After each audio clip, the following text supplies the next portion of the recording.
ایک دن سخت دھوپ والی دوپہر میں حضرت عمر فاروق رضی اللہ تعالی عنہ جنگل کی جانب کہیں جا رہے تھے۔ حضرت عثمان غنی رضی اللہ تعالی عنہ نے دور سے دیکھا تو پہچان لیا کہ امیر المومنین ہے۔ قریب جا کر دریافت فرمایا، امیر المومنین، اس سخت گرمی اور لو میں آپ کہاں جا رہے ہیں؟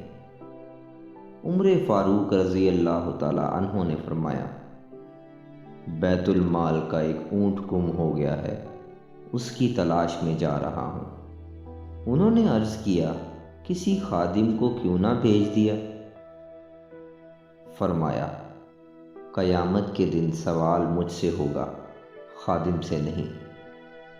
عرض کیا، پھر تھوڑی دیر آرام کر کے تشریف لے جائیے گا، ذرا گرمی کم ہو جائے۔ فرمایا، جہنم کی آگ اس سے بھی زیادہ گرم ہے۔